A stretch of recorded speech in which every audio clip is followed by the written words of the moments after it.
Hello, everyone. Welcome to another episode of Wednesday Night Live, which is also archived afterwards, so it's not just live right now.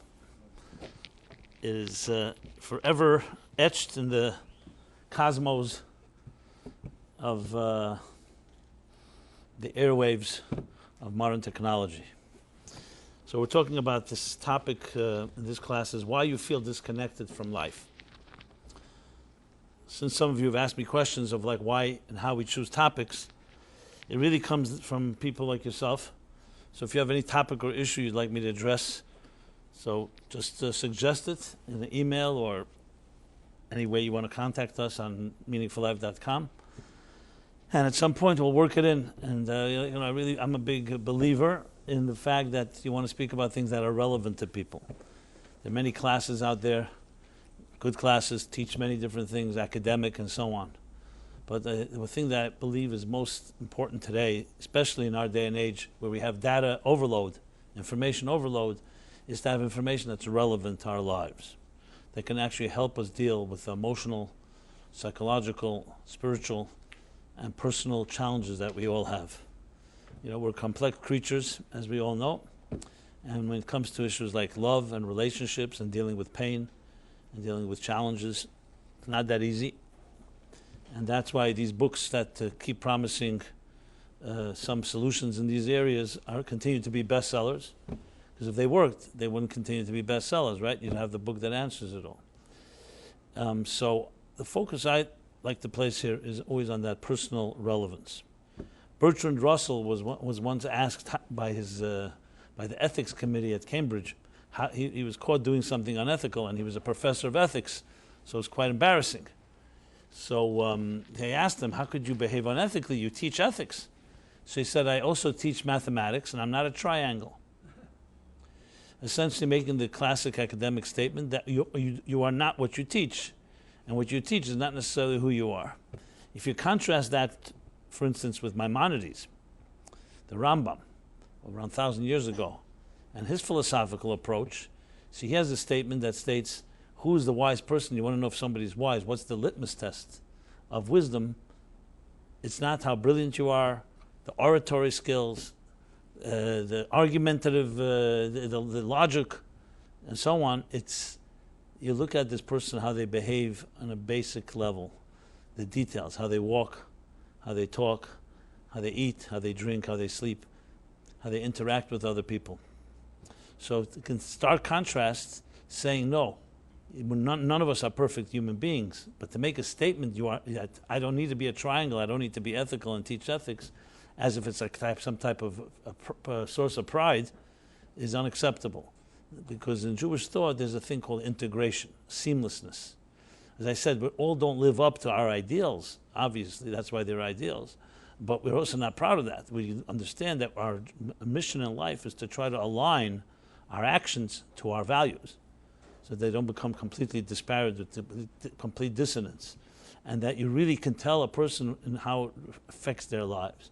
Especially when it comes to religion, especially in our day and age where you see religion so distorted by so many people, whether it's religious fanatics and zealots and to the point of terrorism in the name of religion, which of course it just brings to mind all the thousands of years of violence in the name of faith and God, religious wars, or religion as misrepresented and corrupted by leaders who use it for their own self-aggrandizement or financial and all the things that have turned us off. When in truth, faith and the spiritual journey is meant to be one where you're aspiring to live up to certain standards. And you don't just preach dogma and not be consistent in actions. So that's one other reason why I'm always focused on topics that are not just highfalutin, abstract concepts, but always bringing it down to earth. What does it mean to you and I, and how can we literally become better human beings, kinder people, gentler people in our own lives, in dealing with our challenges, in our interactions with others, which at the end of the day, you ask anyone one-on-one, and we don't get caught up in all the distractions and in the herd mentality, everybody's looking for love. Everybody's looking for a healthy life. No one's going to get up and say, I wish I could have an unhealthy life. I wish I could be dysfunctional. I don't think it's on the top 10 of anybody's so-called aspirations. The problem is, how do you do it? So that's just a general overview on the different topics. But to get straight to this topic, why you feel disconnected from life. As I said, this really comes from people's questions, comments, and also searches, because we are able to see what people are looking for when they come to our site and come looking for direction or guidance or some answers to questions. This is one of the topics that lately it's all trending topics. So, additionally, I'm speaking about it this evening because this is in the Jewish calendar. We're in a special period of time now. We've just entered. Yesterday was a fast day. It's the beginning of what's called the 3 weeks. It's the saddest time in the Jewish calendar.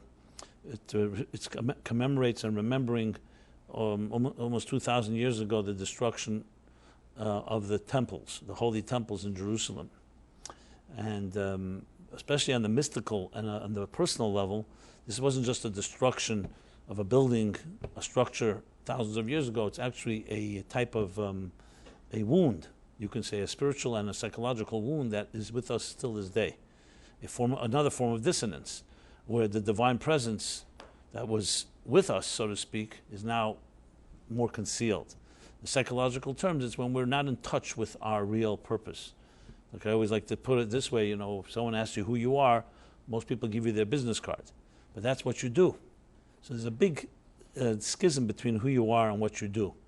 And I would try to focus here is like moving away from what you do to who you are. Because in fact, if you think about it logically, you want what you do to follow who you are. Who you are should define what you do, not what you do defines who you are. But unfortunately, we become a product of our actions and our routines and our habits and our needs or other people's needs. And you lose sight of what you want to do is, I know who I am, and now I will do and act defined by that who I am. That is a form of dissonance, and in this period in time of the year, in a way, looks to repair that so-called rift within our own spirits and psyche, and also on a cosmic level.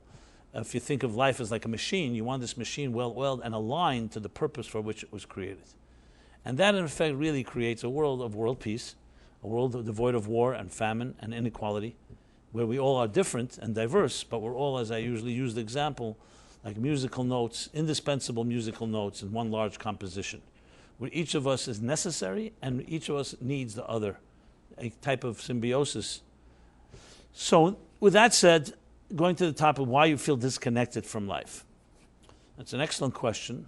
And just to pose it in terms that most people use, and I've heard it so many times, and I'm sure every one of you can relate to the fact once in a while, if not more than once in a while, we feel listless, we feel aimless, we feel lost, we don't feel connected, we don't feel a sense of belonging.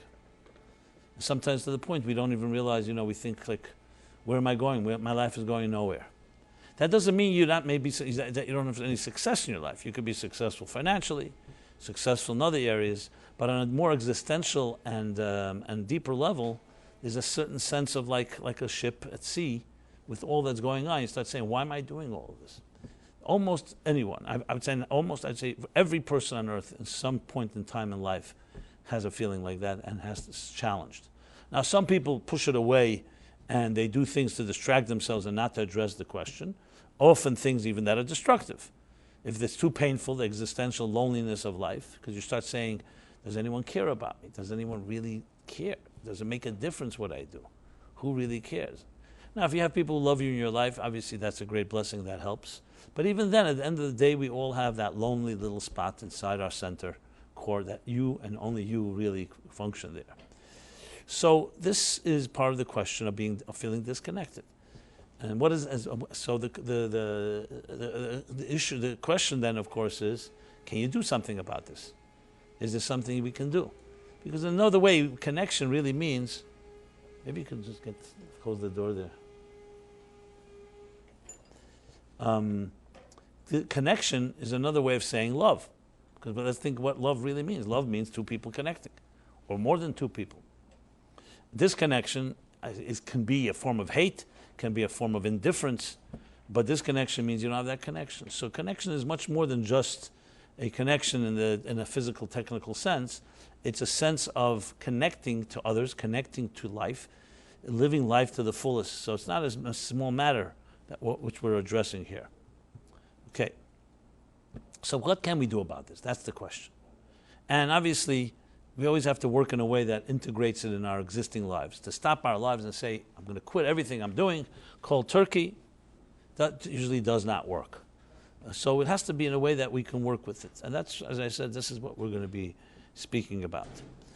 So I think a good way to begin, well, we've begun, but a good way to begin to address this would really be thinking in terms of what exactly is connection. Let's talk a little more. Let's probe and explore what is this connection thing. Like, what's wrong if you're disconnected? Now we all know feeling disconnected just doesn't feel right. If you're on the phone with someone and you suddenly get disconnected, everybody always is like, it's a part of daily activity, so we get used to it. But like right away, you call back the person, you say, sorry, must have been your side, my side. There's something disorienting and this even demoralizing at times, a disconnection. Now, of course, that's just a phone call, especially if it's something that someone more that you're more related to, and you feel they hung up on you. And I don't just mean by phone, or they cut off from you. These things are very disturbing. I don't know if you've ever had this, but again, this is something not uncommon, unfortunately. People get angry at each other, and they say, I'm never going to talk to you again. And they often live by that. And this can be brothers and siblings and sisters. It could be parents and children, and it could be friends. You see it all the time. So this connection is if you look around, it's really a factor in all our lives all the time. Connecting, disconnecting. Yes, we can lose a friend and make another friend. But there's something, especially for a healthy person, there's always something disturbing. Like all of us would love to not have anyone that we don't speak to. You don't want to have to worry going to a party or to an event. I may bump into someone that I haven't been speaking to. Some people actually avoid going to events because they don't want to bump in, because there's a certain something like a no closure. Like you to walk around this world where you're concerned you may bump into someone because you got disconnected. So I'm just broadening the topic. So what exactly lies at the heart of connection and disconnection, or you can say, integration if you want, unity, harmony. I'll be using different, interchanging certain words here in this discussion. So I always, I don't know, I try to not do it, but I always gravitate back to my usual example, because you always, if you're a scientist and have a scientific mind, you always look for where's a more perfect version of the thing you're looking for. On a very basic level, someone goes to a doctor and they need an x-ray of their lungs for whatever reason. So you'll always see the doctor on the screen will put your x-ray, well, not yours, whoever the x-ray is, and juxtapose it nearby a healthy set of lungs. So then you see, this is what a healthy set of lungs looks like, and here's what a unhealthy set of lungs, an infection. So it's always good to look for a model, a template, you can say, that's somewhat the perfect template, or at least as perfect as possible. Same thing, for example, you teach art, you study art or music, you'll see, even if you're a beginner, the teacher will show you what the great masters have accomplished, whether it's great artists, great musicians, great composers. Not because you may ever reach that place, but it's important to have a backdrop of knowing what is capable of being accomplished, so you have what to work toward, instead of convincing yourself that maybe I'm there already. So you always need that. You always need, so to speak, the perfect circle upon which to juxtapose your jagged circle, so you can tell and say, okay, here's the version, here's the perfect version, here's where I'm at. So in human life, who can we look to find a more perfect version of ourselves? It's not, there are good people out there, but we have something right in front of our eyes, and something that we all were once. That is a child. Everyone sitting here, believe it or not, was once a younger person. That sounds funny coming out, but that's how it is. And we were once not just a younger person, we were once a baby, a newborn infant, innocent, pure, like the freshly fallen snow, unjaded, not cynical, no resignation, no demoralization, no depression. I'm going to go through every depressing synonym in the dictionary. You get the idea. Fill in the blanks. And you see this, I just had a new grandson this past Friday, actually going tomorrow to LA for the bris. And, of course, the excitement of my own grandchild and so on. It's not the first, but I'm just taken, especially as I guess when you're a grandparent, you have more. It's only the dividends. You don't have to pay the investment of all the childbearing, so you only get the good fun part. I am absolutely obsessed. I have to say that word, consumed with watching these children, and really all children. I mean, I have access to them, but from my point of view, because they are a pure version of us. You know, today everybody's got their gadgets. You have your iPhones, your Androids. I know where Android is up. iPhone is what? iPhone 7 now? Right? 7, 7S, whatever it is. Where's Android at? What version? Whatever. So, okay, so an iPhone 7, we all know is better than an iPhone 6. An iPhone 6 is better than an iPhone 5. And better than an iPhone 1. Technology goes. You see every update you keep getting. You know, version 10, and version 11, and 10.1, and 10.1.1. You know, all the lingo of our times. And I have to say, with human beings, it's the other way around. The earlier the version, that's the best version it is. And from there it goes downhill, with all respect to us all. The most perfect version of you is the newborn. Now, it's true, we may not have had the consciousness, we can't analyze it, but if you think of a child, that's the closest thing. And to me, it's an amazingly underappreciated type of study and contrast. Look at yourself, how you are today. Look how you were 10 years ago. Look how you were 30 years ago, whatever age. Look how you were a young child. And you can learn so much from that. Now, I'm not suggesting you can go turn the clock back and let's all go back to the paradise of our childhood. Or the nightmare of our childhood, some people would say. But that's not the point. The point is what you have something to look toward. So you think of connection and love and disconnection. Have you ever seen a child that feels disconnected unless something is done to that child? Naturally, we feel connected. First of all, 9 months, we talk about connection. You're anything but disconnected to your mother's womb. Everything. What you eat, what you drink, what you breathe, you're completely, and I'm talking about completely underwater in the embryonic fluids connected. People don't think about it, but that's not just an accident. It's because we begin our lives submerged in connection. Connection nurtures us. You can even say the comfort.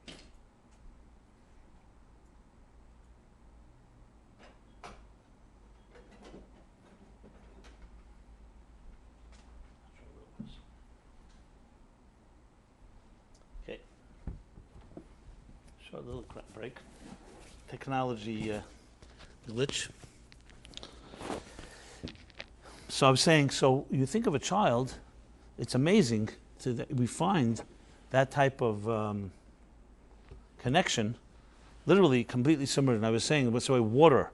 Some evolutionary biologists will say water. We gravitate toward waterfront property because we were once amphibians. We evolved from amphibians, so water.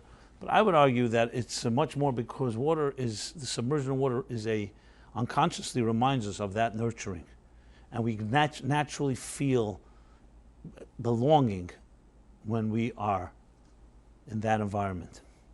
And no matter how dysfunctional that mother may become, but during those 9 months, unless there's overt abuse like taking drugs, God forbid, or other things that the pregnant mother will be doing destructively, a child is really protected. It's amazing if you study, even if a mother, God forbid, slips or goes through, people 9 months are going to have a cold, a virus, an infection. It's amazing how a child is completely protected from all of that. And then we emerge.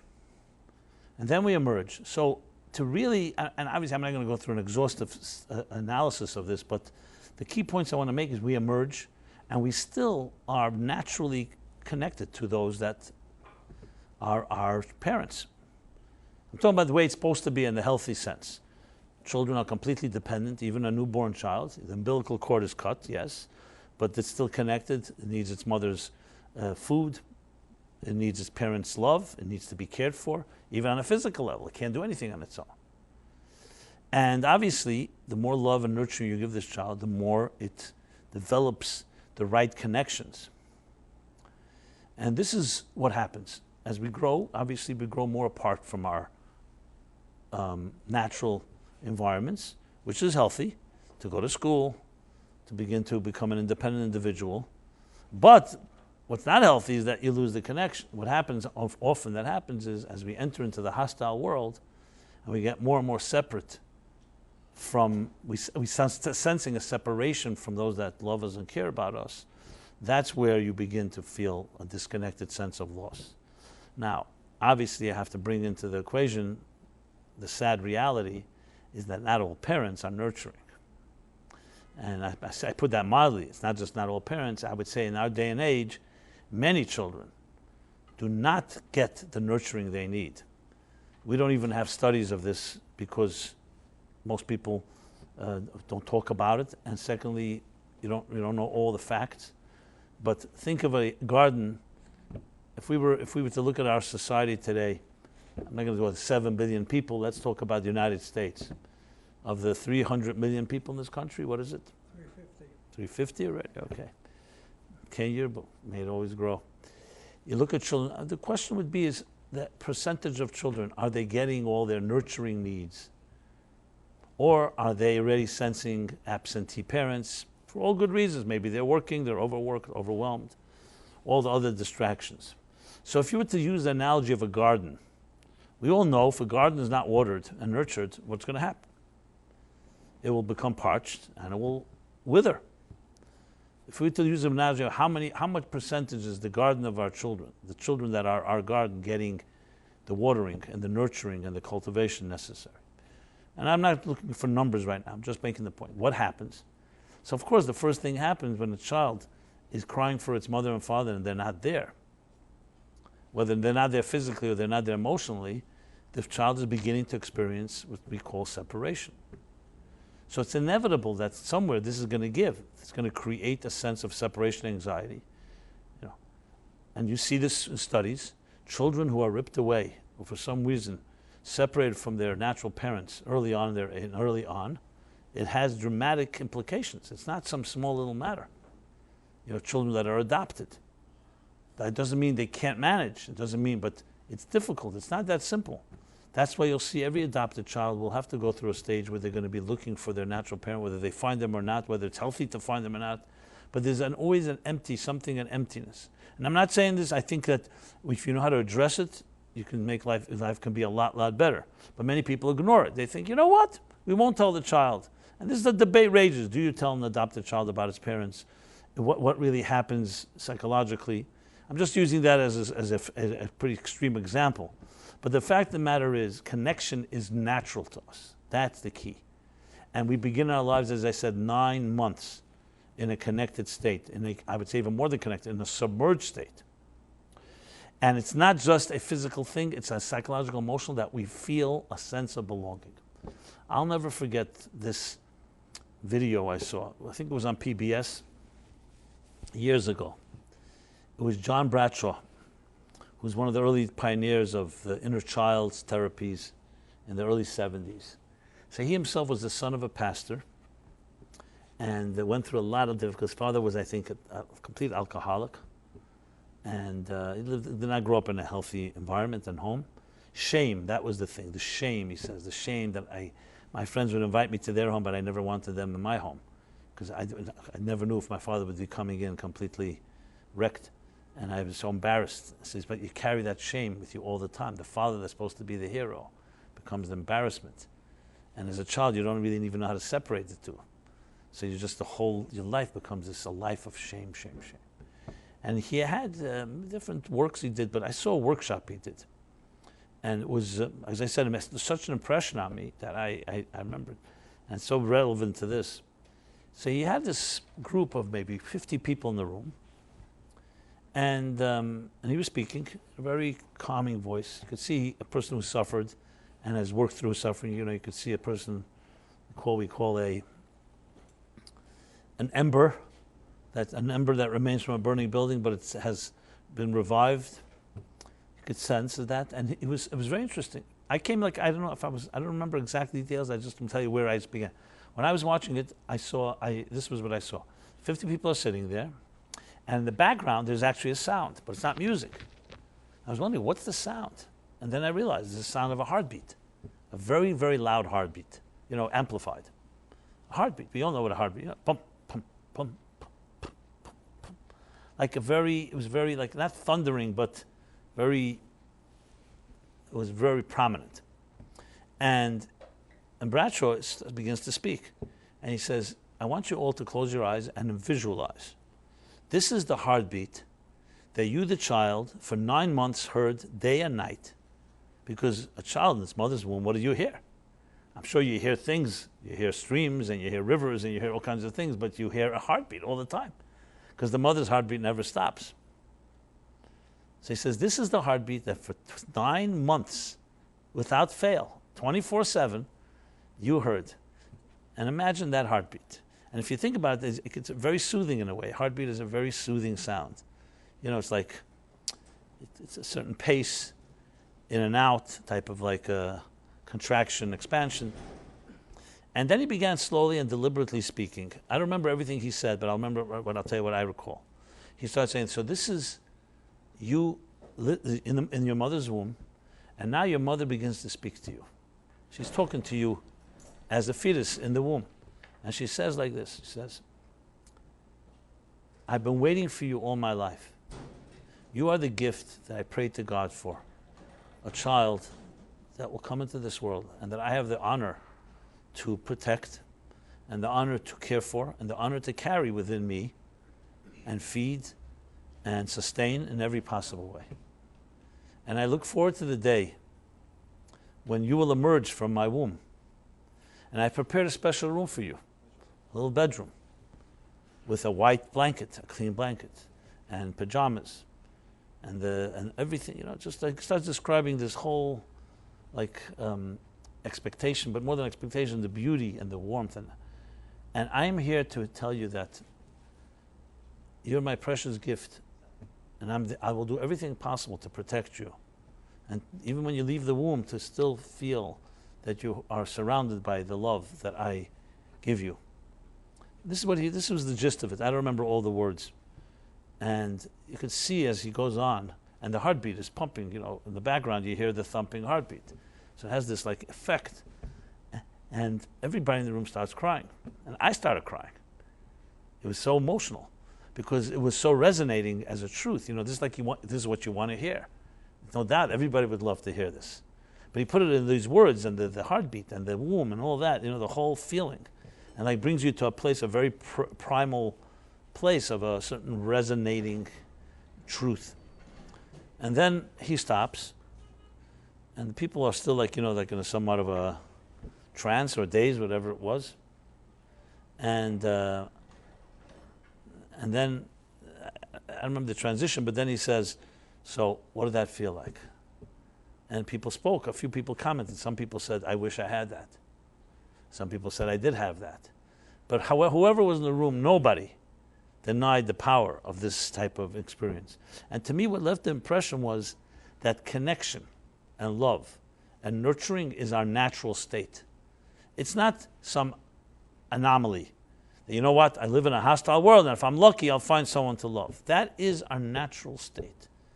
That's how our lives begin. That's how our lives are meant to begin, to be submerged in another person's belly, literally. And I don't mean that only in the physical sense. It means that someone completely contains and protects you and shelters you. And then the expectation would be that a child that emerges upon birth will continue to get that, and hopefully the rest of their lives. But it doesn't happen that easily. That's why the version 2 and the version 3 is where it starts the schisms, the rifts, and we get disconnected. So the first and most important thing we need to know is that connection is our birthright. It's not just some, as I said, some exotic gift and treasure you're going to go search for. It's our birthright. No matter how disconnected we may feel right now, do never think that your present feeling is your natural state. That's your natural state. And if your parents did not have the wisdom and the intelligence and the sensitivity and love to give it to you, that still doesn't mean it's not your birthright. It just means they screwed up. Whatever. I'm not getting now into giving excuses, not excuses. I don't find any excuses because parents and adults shouldn't have any excuse not to protect a defenseless and vulnerable child. But I think about it, like, you know, why good God? It says in the Talmud, in the Medrash, it says that when Adam and Eve, they were created as adults. They never were in a womb. Adam never had a mother. All he had was a God that created them. But then we're all born as babies. Why didn't God create us all as adults? Why don't we just pop out as 20-year-olds? Or you don't have to pop out of somewhere, maybe just grow on a tree and you just, hey, here I am. Why do we need to have this whole childhood thing and going to school and all the growing pains and stuff like that? I mean, but if you think about it, imagine if we were all adults thrust right into the Wall Street and right into this hostile world. We would never have had a fighting chance because we never had an environment of love. We'd right away in dog eats dog, survival of the fittest, a world of prey and predator. Second thing, the beauty of childhood, the magic, the enchantment. And when you look at children, especially young children, you see them play, they completely sense a connection. I'm studying one of my grandsons now. The guy completely blows me away every time I look at him. He's so naturally happy. And I look for one drop of anxiety. I can't find no anxiety. It's like, everything. That bright smile, there's nothing on his face that's cynical or like dismissive. All the features we are so mastered don't exist. So I say to myself, so how do you get from here to here? So obviously it doesn't happen overnight. You relate to this stuff? Yeah. You too were once a little baby. You, him, all of us. I'm just, what I'm saying, I don't think there's no one on earth that didn't go through this stage. Like if you look at, for example, the animal kingdom, it's interesting too. Today we have with all the cameras and the shows, nature and a natural, what is it called? The Nat Geo, whatever, National Geographic and Animal Planet and this one and that one. I love to see these things because it's like amazing. And you watch, every creature on earth has a nurturing. There are animals actually that leave their young very young immediately, but they all have some element. Like otters, for example. I don't know if you ever noticed this. Otters. You know what otters are, right? Otters touch their young. The mother otter or the father otter, whatever, touch their young, I think what they said, maybe 20 times every minute. Like when they swim, they're constantly touching them. And it's seen clearly because they tried experiments of separating the otters, and the otter does not build the confidence it needs to hunt, to build its own life. So there's that touching. Now, different animals have different nurturing. You see it, some groom, some clean, like you see with cats and so on. Everyone has their own way, but they all need it. Everyone needs it. And I'm looking at the animal kingdom. Now, thank God, animals don't have any dysfunctionality about them unless humans get involved. So they just do what they have to do. But you see this consistent. What did I just see? I saw talk about nurturing. You must have seen the March of the Penguins. You saw the movie? Excellent. Right? The penguins. Unbelievable, the love. The sacrifices that the mother and father, equally make for their young. It's just unbelievable inspiration. Yeah. And what you really go away with as a parent, you start saying, hey, 1 second. These penguins are far better parents than we are. That's for sure. The sacrifice. I mean, it's unbelievable. Okay, let's go back to the connection. So the first point is we have to realize that this is our natural birthright. It's our natural, that's where we thrive. And frankly, when I see a lot of the, let's say, because I'm involved in this work, corporate coaching or individual coaching or therapy, everybody's trying to recreate some form of nurturing. Like you want your employees to really excel, give them something that nurtures them. That's why you'll have in a lot of these new corporate environments a certain family sense. I was at one of the Facebook offices. Everything is happening in the same place. There's couches and there's exercise. You could even sleep there. There's exercise rooms. There's silent rooms. There's obviously a cafeteria. They don't even want you to leave.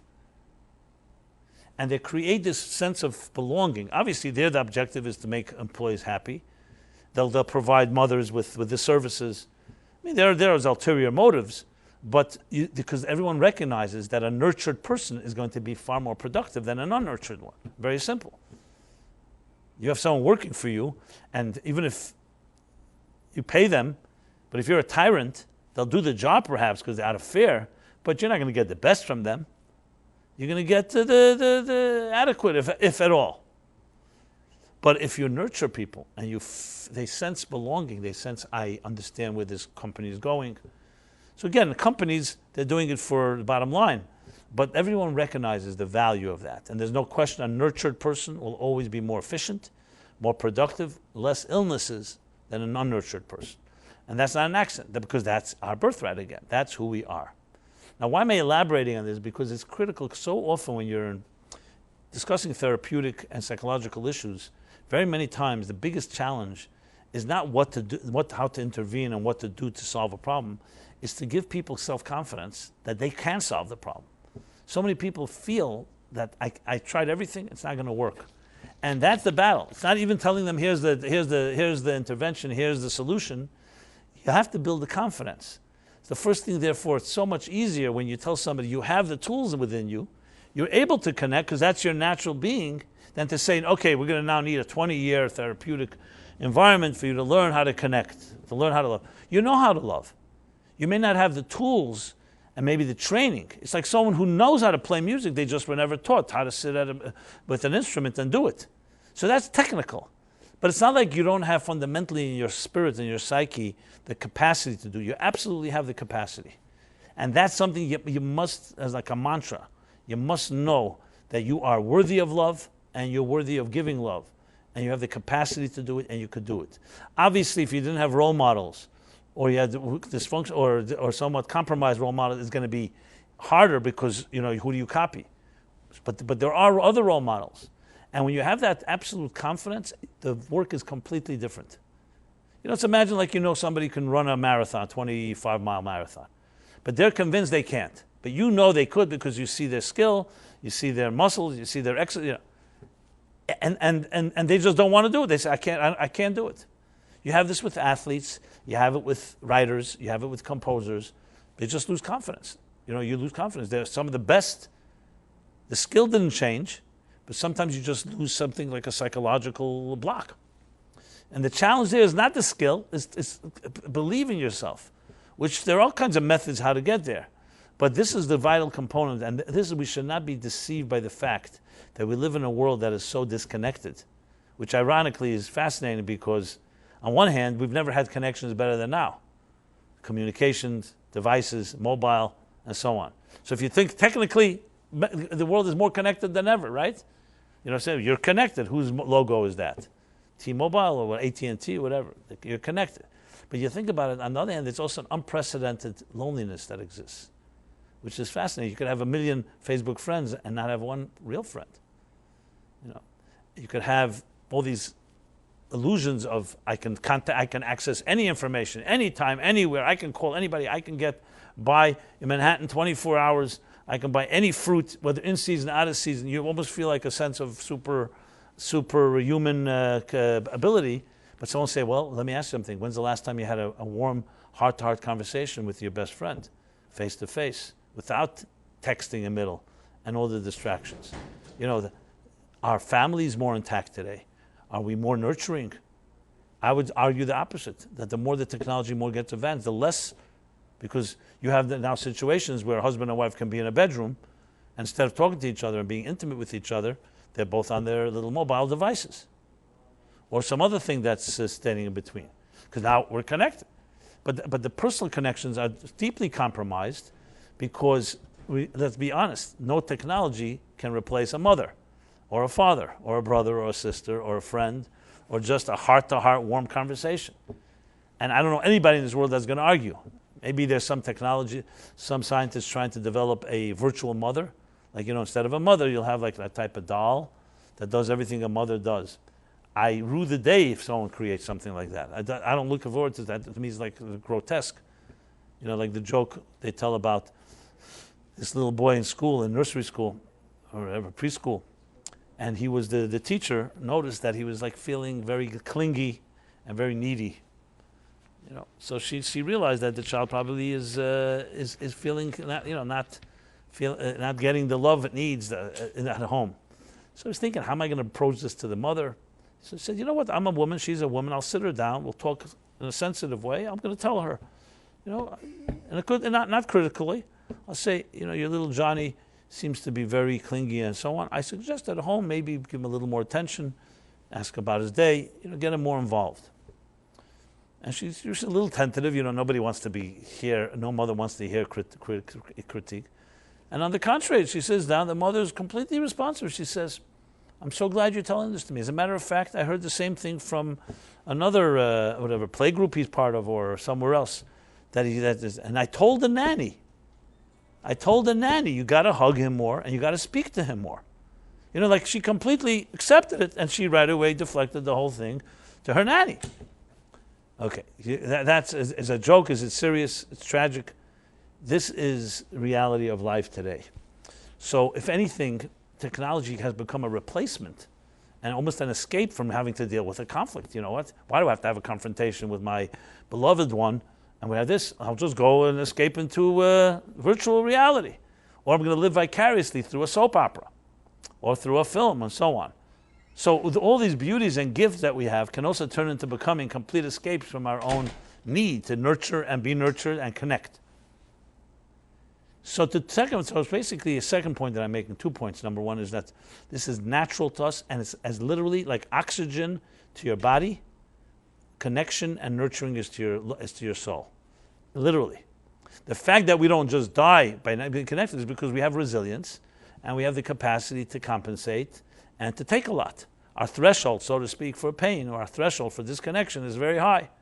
When it comes to oxygen, we don't have such a threshold. So if you don't breathe long enough, God forbid, there's going to be consequences. But don't underestimate. The soul just works differently. Eating and sleeping and drinking are tangible things. But a soul needs oxygen. Its oxygen is connection. Think of it that way. If it's your oxygen, then there's no such thing as a day going by without having a connection. So it's natural to us, and it's necessary. And don't think, people tell me, listen, I thought I'd get married. Maybe I'd find a significant other. I've given up. I'm very happy. I'm happy being alone. I want to cry when I hear that. Why do I want to cry? Because they've thrown in the towel. They don't want to be miserable. And I understand. I'm not judging the person. They don't want to sit around and say, I don't want to be miserable all day. So I've come to peace that I'm going to be alone. Why does it hurt? Because I know it's not, you need it. You need it more than anyone. Now, I'm not suggesting, listen, sometimes that's a whole other discussion. How do you find the right soulmate and what's not working, what is working? But I would tell a person like that, at least find good friends. Don't isolate yourself. It's not a healthy thing to do. To be complete like an amoeba that's self-sustaining, you don't need anybody and nobody needs you. It's not a healthy thing for a human being. So our natural state is connection.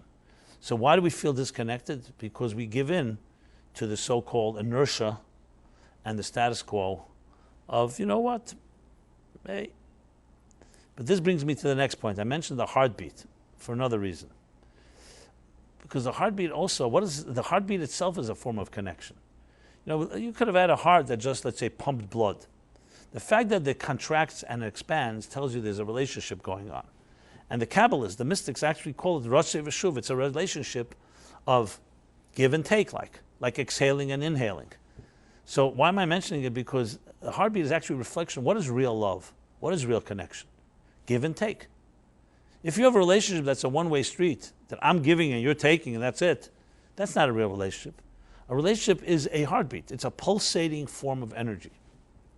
And that's why it becomes, I'm going a step deeper, why it's so part of who we are. Because life, by definition, is pulsating. It's moving. The idea, the concept, and I've talked about this a number of times, of just sitting around. What are you doing? Nothing. Is completely unnatural. Nothing on earth does nothing. I don't know if that's poetic or not. Why? Everything. The sea, the trees, asleep in winter, they're not doing nothing. They're hibernating. The seasons, everything is moving. There's nothing on earth that is not mobile. Sleep is also part of the process. Sleep doesn't mean you become immobile. Sleep is the process of regenerating, re-energizing, recharging, etc. So everything is on its way towards something. Mobility and life are synonymous. And yet the human being, the only creature on earth, has figured out, or is trying to figure out, how to be mobile, stationary, sedentary. You heard of the couch potato in modern lingo. To be a couch potato. Like when someone says to me, I've mastered the art of doing nothing, and more importantly, not feeling guilty about it. A human being by nature, the spirit of a human being is compared to a flame. Look at a flame. Does a flame rest for 1 second? It's restless. Now, a too extreme restlessness is anxiety. But a measure of angst, a measure of not being fully satisfied and having animal bliss is actually very, very healthy. I always mention the cardiologist comes to the class once in a while. Over the years, He had a very difficult life, an ugly divorce, and his challenges in many different areas. But he's a very sweet, very good guy. But he suffered. He said to me once, oops, we're having technology issues today. Oh. So he says to me once, I wish my life could just be peaceful and none of this ups and downs. I'm going crazy from all my vicissitudes. So, I said, half humorously, I said to him, you mean like a flat line? So he says, no. I mean, he's a cardiologist. A flat line in a cardiogram is not good news. It's death. A cardiogram has to look like waves, right? The perfect heartbeat is like this. Now, if it's too extreme, the peaks and valleys are extreme, then we know there's some irregularity. But a good heart is a wave. Interesting, back to water, a wave. Looks like a wave. So the heartbeat is essentially like water. It's a wave. Back and forth, a tension, resolution, a yearning and returning. Rotzeh and shuv is the expression used by Ezekiel, the prophet. So of course he smiled. He said, no, not a flat line, obviously. But I know what he meant, and we understood each other. The point is, we are trying to master this art of doing nothing. I tell always the joke. I love this joke. This is an old Jewish man sitting on a bench, and he's all depressed. His friend comes over and says to him, what are you depressed about? Irving, whatever his name is. So he says, my wife is very angry at me today. He says, nothing new. She's been angry with you for years. He says, no, today is really something special. What happened? She went to work this morning. She asked me what I'm going to do. And I said, nothing. So she said, you told me that yesterday. When I asked you yesterday what you're going to do, you also said nothing. So I told her I wasn't finished. I wasn't finished doing nothing. I like this, because it's a good joke. Saying it wasn't finished doing nothing. Now, it's so against the grain of our nature. Obviously, as I said, there are times of respite and rest, times of sleep, a nap, cooling down or cooling up, or cooling down. We exercise, cooling down. We understand that's part of the balance. A good swimmer doesn't swim all the time. But it's always a stage. There's a movement going on. And so when we try to fight that movement, we're actually fighting. It's like someone trying to fight to make sure their heart doesn't really beat. Can you imagine that? So movement is critical in life, and movement is what creates connections. That's the next point. It's a connection. So it's not just that's what really is our heartbeat. It's the pulse of our lives, that we are fundamentally connecting elements. So you meet somebody, there's a certain natural element of greeting that person. They greet you. This doesn't mean everybody on earth becomes our friends, but it means that there's an interaction between. And if you think of it like in terms of cross-pollination of plants and bees, it's just fascinating how nature gives and takes from each other. And that's what's natural to human beings too. It's natural for us to be connected. As I described earlier, that's how we begin our lives. That's what makes us thrive, and that's necessity. So if you really say, I'm disconnected from life, what you're really saying is that you're like disconnected from your own pulse. Your own pulse. Which means that you've really wandered away into another type of another you, which is busy with your work and with other distractions and temptations and whatever it may be. Again, you can fill in the blanks. But you've wandered away from the being that you should be. So where does this all lead us? It leads us that once you understand that it's such a vital component, then the question is simply this: how are you going to regain it and reclaim it in your life? Because we're not talking about, as I said, something new. It's there. It's a natural thing. The answer is that you have to stop the vicious cycle of having the wrong type of friends and having the wrong type of activities that feed your fears and hostilities and your sense of self-protecting yourself because you don't want to be hurt. Because that's the main reason we don't want to connect with others. We may be hurt by them. We may be betrayed. And we may have been betrayed. So the key thing, one of the key things, is to find friends that you can trust. Because trust allows for people to, you trust me. I remember I was giving a talk a number of months ago to a group of teachers. And they wanted some tips on teaching, on speaking. on communicating, on reaching people. So I asked everybody in the room, it was like 45, 50 people. I said, tell me, when somebody comes to a class of yours, first time comer, they've only come, the first time they're coming, or to a talk, a class, a lecture, whatever, what in your mind is your objective to achieve with that person? So one said to inspire, one said to educate, one said, obviously some said that the person, you want to make sure the person comes back again. I said, yeah, but what will make them come back again? So someone said, if you say something interesting. And everybody had a whole list of all kinds of, I wouldn't even say wrong things, but it was not the bottom line. And then I told them, what you want is one thing only. None of the above. Something much deeper. You want them to build trust with you. Now, trust can be demanded. You have to earn it. You want to build trust between teacher and student, between the communicator and the audience. Because if there's no trust, you can say most brilliant things, they won't give you the benefit of the doubt. Like the expression, people don't care how much you know until they know how much you care. If there's no connection, you want to make a connection. Because that is what humans are looking for. Obviously, you go to a real estate, let's say a real estate seminar, you don't really care about the connection, personal, emotional, you just want to have the tips. But even there, if the speaker connects with you in some personal way, you're going to listen better.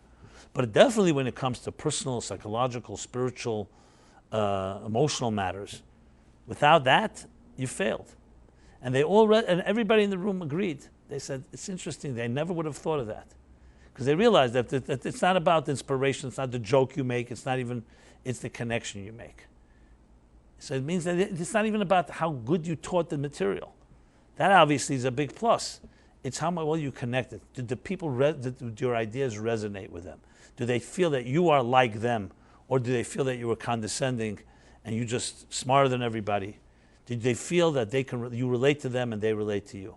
You have that, that's the ingredient to success. Frankly, this is with everything. I mean, every sales conference will tell you this. You got to connect with the customer. Listen to the customer. Listen what they have to say. Listen to their needs. Don't try to sell them something. Make them feel that what you have is what they need. Now, this can be done manipulatively. It can be done sincerely. Obviously, comes down to the integrity. So trust, if you think about it, what's trust? If a child is 9 months in its mother's womb, that child is a trusting child in that womb because it's been consistent. That's what trust is about, consistency. And my needs were met, and it was even done selflessly because the child doesn't give back much to a mother in the 9 months. And the same thing later, when parents are there for the children and they nurture them, what you're doing, basically the message is you matter. You're valuable enough for me to give you my time. It builds it's validating, it builds self-confidence, and it builds that sense of belonging. Take that away, and that child will feel a void. There will be a vacuum.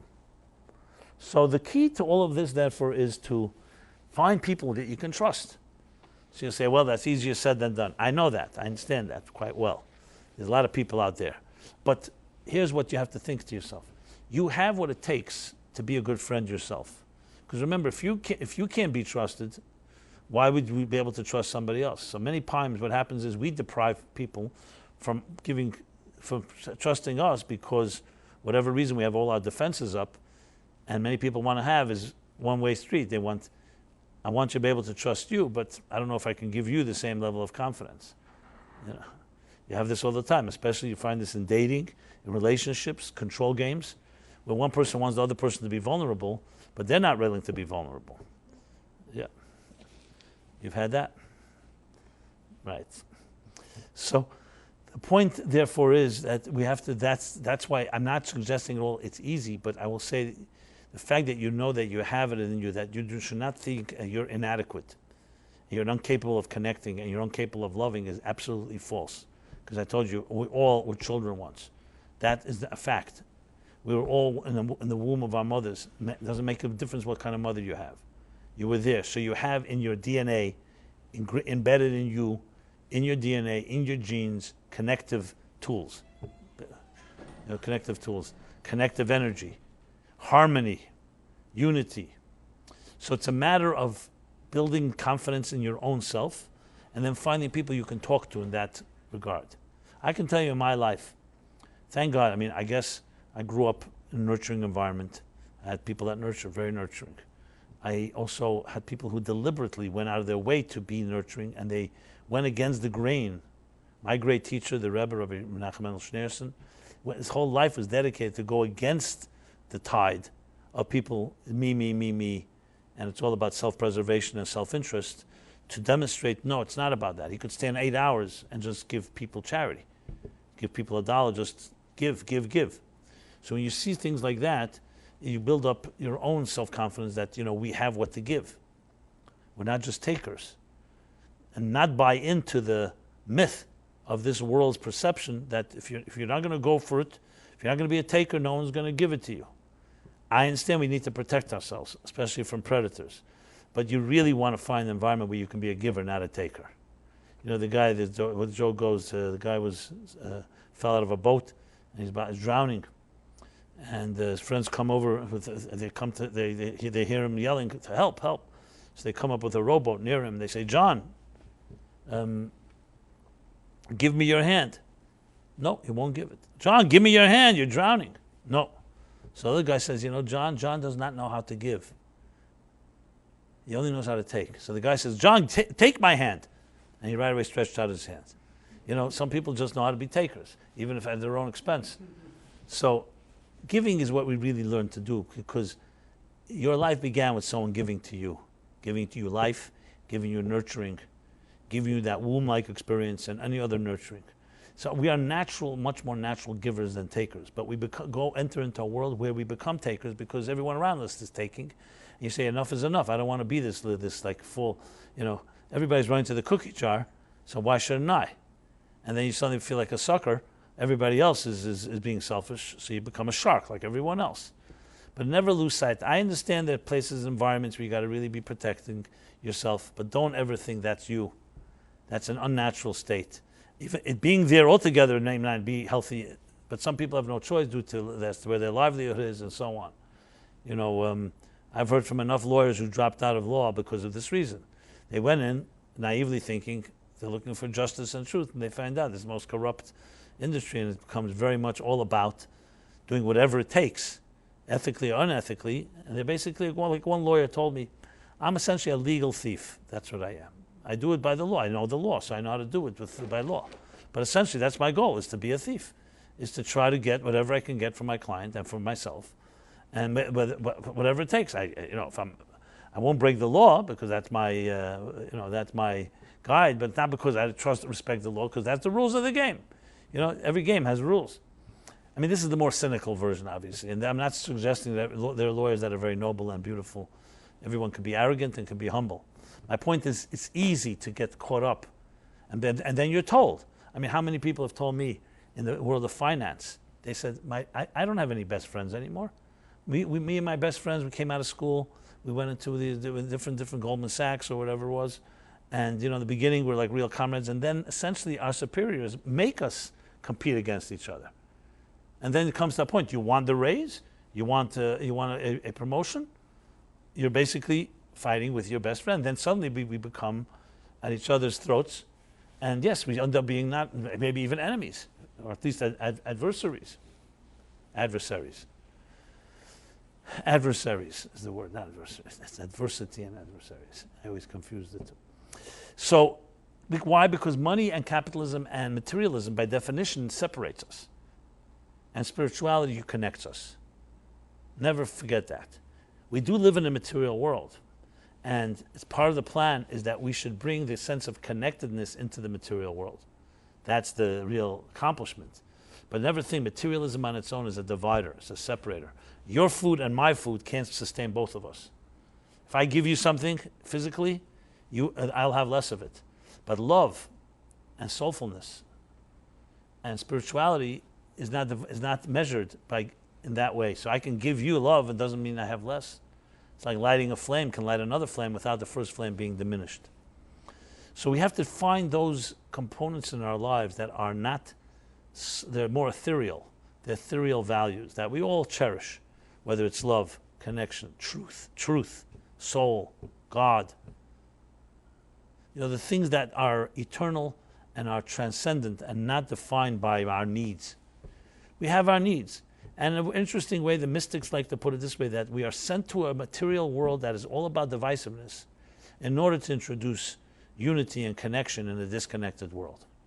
So if you think of it that way, in a sense, technology is a great example. Technology has connected a disconnected world. It's become a global village. However, the final frontier is not the technology, it's that we should be connected. As I said before, you could have technology, and then we get emotionally and personally disconnected. So the goal is, can we achieve what we have to achieve is use all our gifts and be more connected. Talk about technology. There's very many ways that you can use technology in the most beautiful way. You can reach somebody today with a warm thought, with an emotional feeling, with a message of hope across the world. You can do something that reach millions of people. And you don't have to travel there.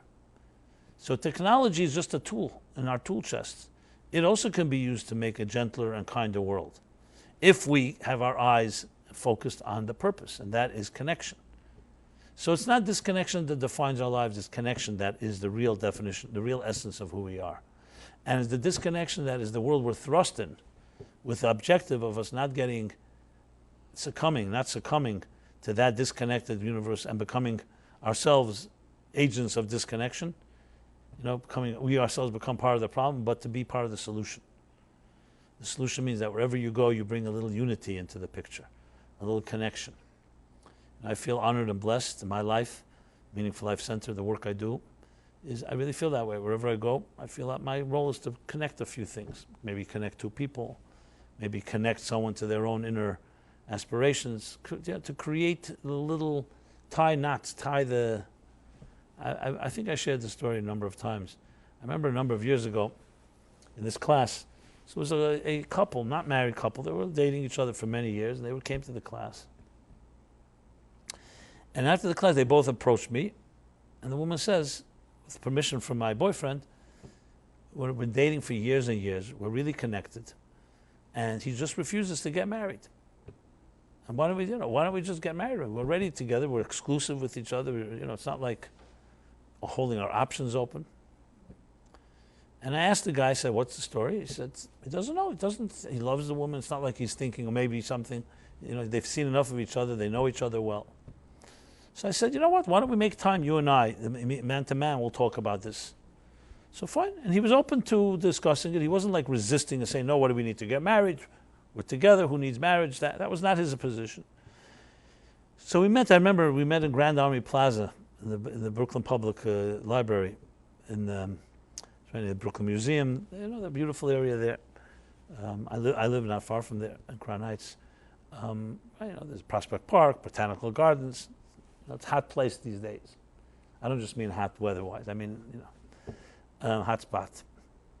And we have a conversation, and I was, I'm exploring all the usual suspects, as they say. Maybe parents that were divorced, maybe ugly past relationships, who knows, maybe he's hurt. And went through everything, nothing, the whole checklist didn't seem to fit him. There's the usual reasons why somebody's afraid of commitment or whatever. Okay. And I talking, and sometimes things emerge, and then suddenly something struck me. I said to him, I don't think your problem is with marriage. I think your problem is with commitment, with everything. I'd like to know, are you committed to anything in this world? You're completely committed. Life and death. I don't mean die for it physically, but I mean that it's not optional or arbitrary. He said, you're right. It's true. I don't think I have one thing I can point to that I must do. So I said, I think that's the issue. You don't have that attitude. You don't have an attitude of being there all the way. It's not like you dislike her or you don't want to be married, because you are with her and you're committed, but you don't want to lock it, so seal the deal. And he agreed with me. He says, okay, but what do you do about it? And then suddenly out of the blue, he turns to me and says to me, let me ask you, are you committed? What are you committed to? Now he wasn't being obnoxious. He was just just in the conversation, wanted to know, give me an example of. And he didn't just mean with my family and with my children or whatever, on a deeper level. And I don't know, sometimes you have these, and I believe in these natural conversations with no script. I just viscerally, from my gut, responded the following. I said something which I never thought I would say, completely out of the blue. And I said, it was like a memory. I had like a memory, like a flashback to my childhood. And I said to him, when I was a little child, I was like 6, 7 years old. So I lived maybe 15, 20 blocks from the school. And sometimes we'd have a school bus. But I used to like to walk in the rain.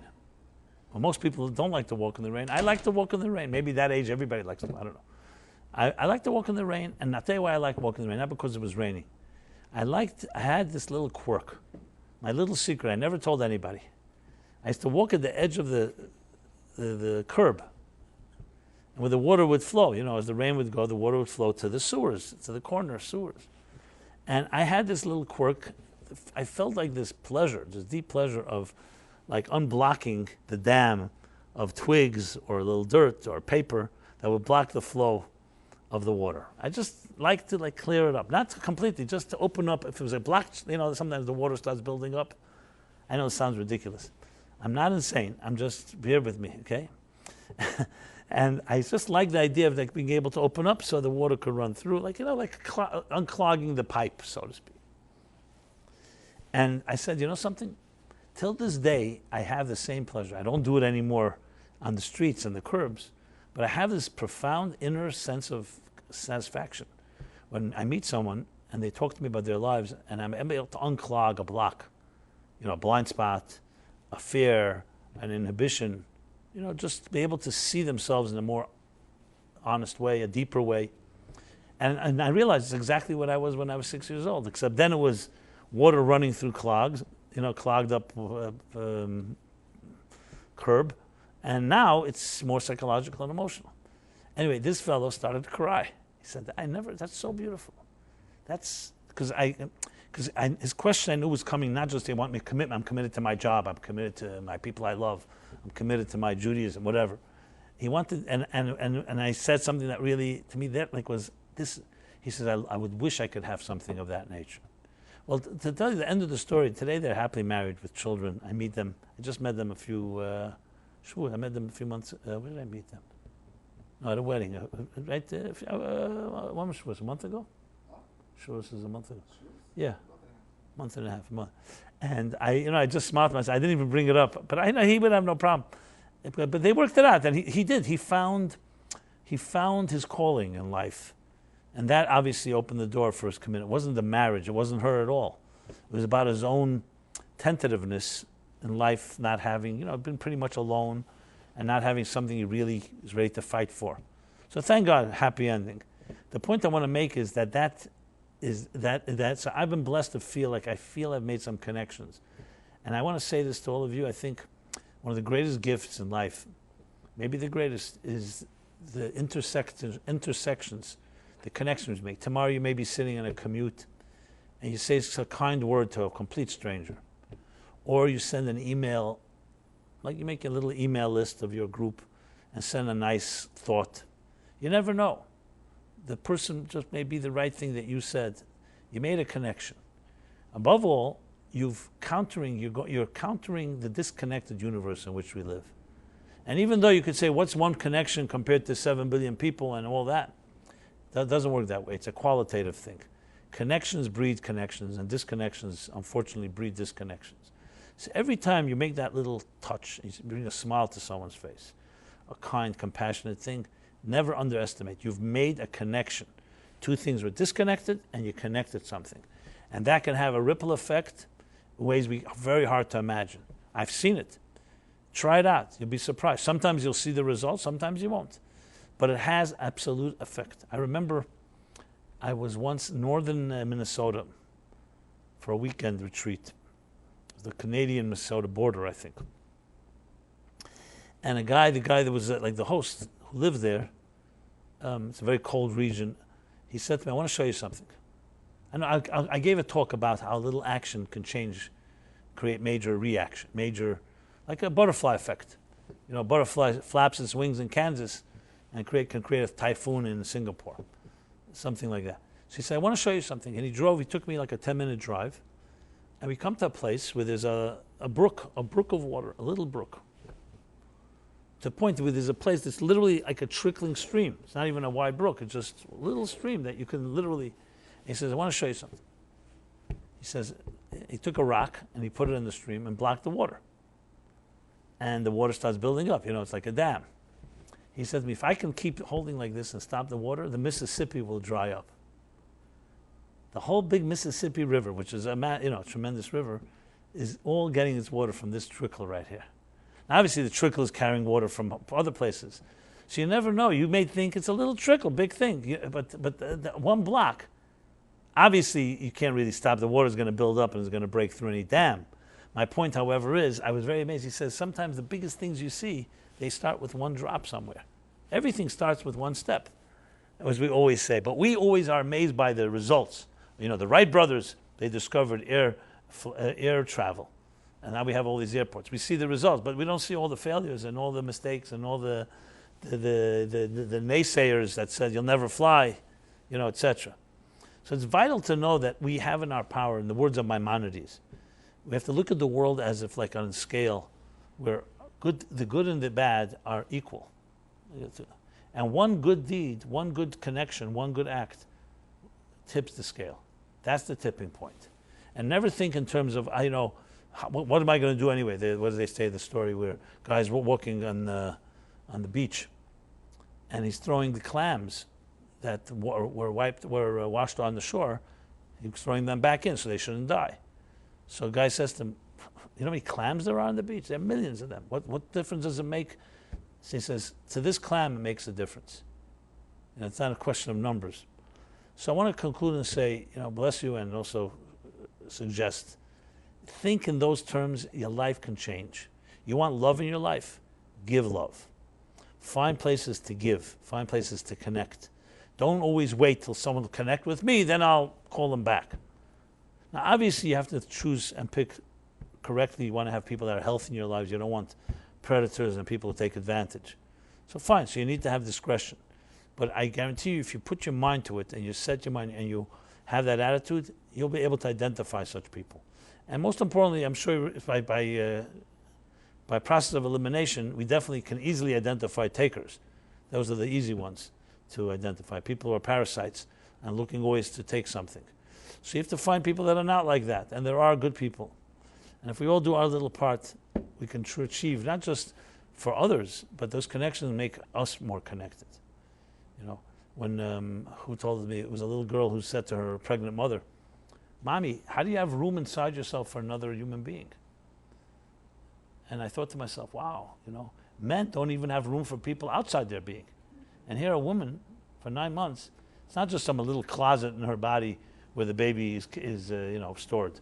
Her whole being, I can't even imagine. Her whole being from head to toe must change physiologically, emotionally, and every possible way. It's like a creature growing inside of you. Can you imagine men? They say if men had to be pregnant, they would have no children. I think the only species, because then after that but the species, there's one species, by the way, that the male does carry. It's horsefish. Did you know that? My grandmother told this to me when I was like 10 years old. And I checked it out. It's true. Horsefish the males are the carriers. Go figure. I don't know what to tell you. That's what it says. That's the fact of nature. It's not my... So you could say, one second, what makes the male? Maybe that's the female. I guess they have male organs. That's the key point here. Anyway, just a piece of trivia. I don't know what lessons we can learn from the horsefish. Horsefish also are very tiny. I don't know if you're really tiny. Huh?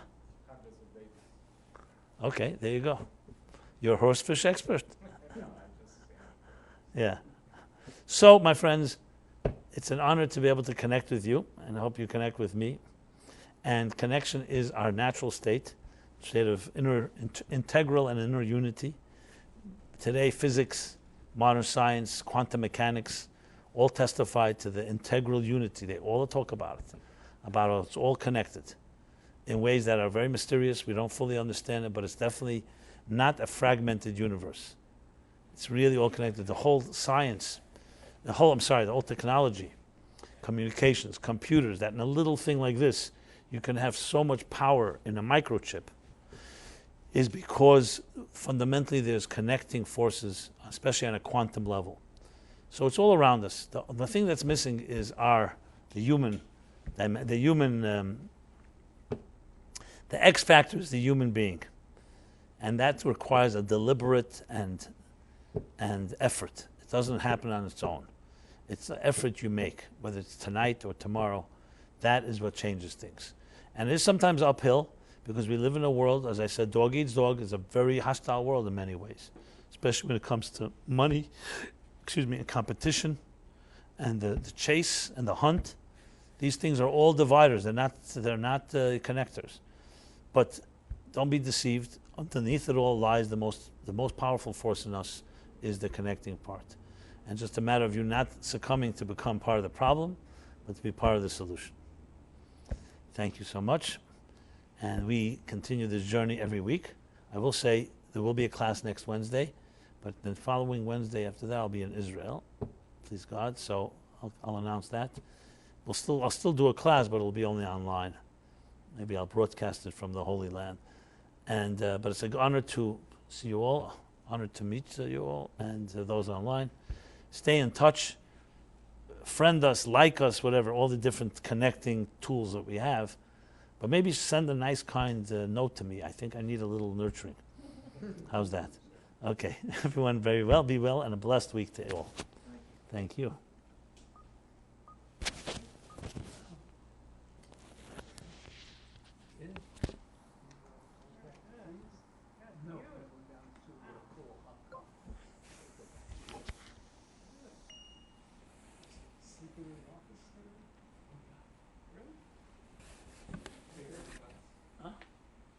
Oh, you just put in the cherry box, that's right here? In the small one.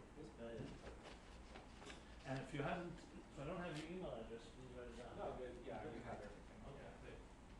So that's And if I hear anything, I have your number. Thank